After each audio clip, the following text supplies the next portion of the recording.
Assalamualaikum warahmatullahi wabarakatuh. Waalaikumsalam warahmatullahi wabarakatuh. Terima kasih Bu-Ibu sudah menyempatkan hadir dalam pertemuan kali ini.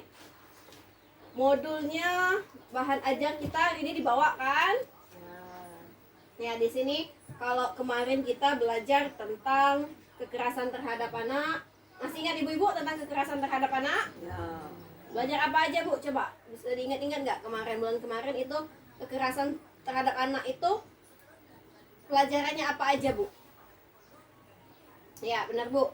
Jadi kita kemarin kan sudah belajar tentang hak-hak anak, deteksi dini kekerasan terhadap anak, cara pencegahan kekerasan terhadap anak dan sebagainya Bu. Jadi kalau kemarin belajar tentang itu, hari ini kita belajar sesi ke-12. Ada hubungannya juga kan dengan tentang perlakuan kita terhadap anak. Di sini kita belajar pencegahan penelantaran dan eksploitasi. Tentunya maksud penelantaran dan eksploitasi ini untuk terhadap anak. Ibu-ibu tahu nggak Bu tentang penelantaran anak itu gimana? Jadi penelantaran anak itu bisa kita pahami melalui kasus yang dialami Tasripin Bu Ibu. Di sini ada dalam buku pintar halaman 33 ada sebuah kisah tentang kehidupan Tasripin. Ibu-ibu ada yang mau baca, bantu saya. Nah, ini silakan Bu. Ibu-ibu yang lainnya coba dengarkan Bu ya. Kita di sini mencoba memahami apa yang terjadi dalam kehidupan Tasripin ini Bu. Kisah Tasripin, bocah 12 tahun yang harus menghidupi ketiga adiknya. Ayah mereka pergi bekerja di Kalimantan bersama kakak tertuanya. Sementara ibunya meninggal akibat tertimpa longsor saat sedang mencari pasir 1 tahun lalu. Ketiga adiknya kini sangat mengandalkan Tasripin yang setiap hari harus bekerja di sawah dengan mencangkul, membersihkan sisa-sisa padi, serta menanam padi bersama warga desa pada saat masa tanam. Hampir setiap hari, Tasripin mesti pergi ke sawah untuk mencari uang demi menghidupi ketiga adiknya.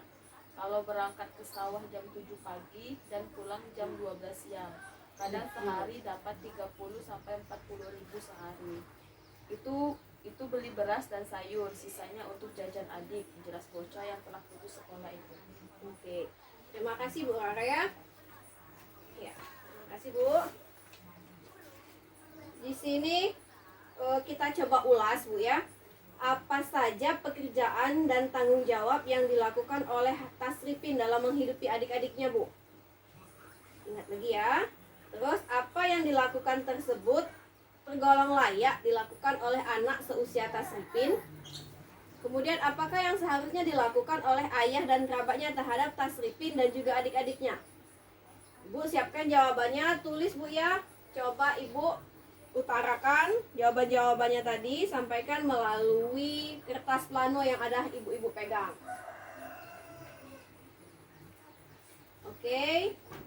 Terima kasih jawaban ibu-ibu. Terima kasih sudah bersedia meluangkan pikirannya, melimpahkan pikirannya dalam sebuah jawaban yang ibu sampaikan. Jadi kesimpulannya bahwa penelantaran anak itu merupakan tindakan yang penelantaran adalah tidak dilakukannya kewajiban dan tanggung jawab orang tua dalam memenuhi kebutuhan dasar anak, termasuk itu kasih sayang dan perhatian. Dalam Flicap 2 atau buku pintar halaman 2 itu ada tentang pengertian penelantaran. Kita lihat di sini Bu, pengertian penelantaran anak itu merupakan tidak dilakukannya kewajiban dan tanggung jawab orang tua atau mengasuh dalam memenuhi kebutuhan dasar anak baik fisik, psikis, rohani maupun sosial. Anak terlantar adalah anak yang karena suatu sebab orang tuanya melalaikan kewajibannya sehingga kebutuhan anak tidak dapat terpenuhi dengan wajar baik secara rohani, jasmani maupun sosial. Itu berdasarkan pasal 1 Undang-Undang Nomor 4 Tahun 1979 Bu. Jadi ada undang-undang yang mengatur tentang perlindungan anak agar anak-anak tidak terlantar. Oke, kita sekarang ke kasus, bukan kasus sih, ini sebuah cerita Bu, cerita motivasi yang bisa kita lihat dari si Raini, Bu. Mari kita putar dulu film Raini ya. Ibu-ibu silakan simak.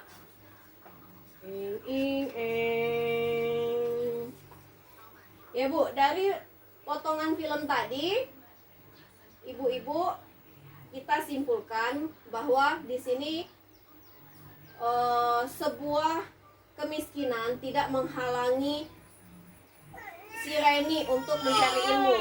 Dia tetap semangat mencari ilmu di tengah kemiskinan, di tengah kesulitan ekonomi yang dihadapi oleh orang tuanya.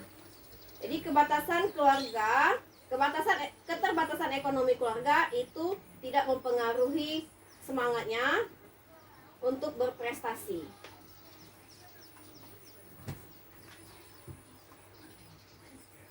Kita lihat halaman 51 ibu-ibu. Di sini ada beberapa pesan kunci yang bisa kita dapatkan dari kesimpulan pertemuan kita kali ini. Pesan-pesan kuncinya yang pertama itu tidak memenuhi hak-hak anak adalah merupakan penelantaran anak.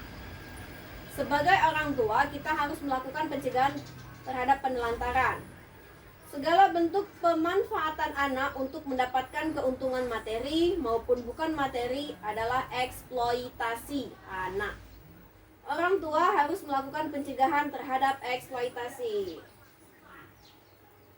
Ya, di sini sudah dapat ilmu kita Ibu ya. Jadi apa yang kita dapatkan itu semoga tidak sia-sia. Kita udah dapat ilmu, otomatis ke penerapan dalam kehidupan sehari-hari itu juga harus dilakukan.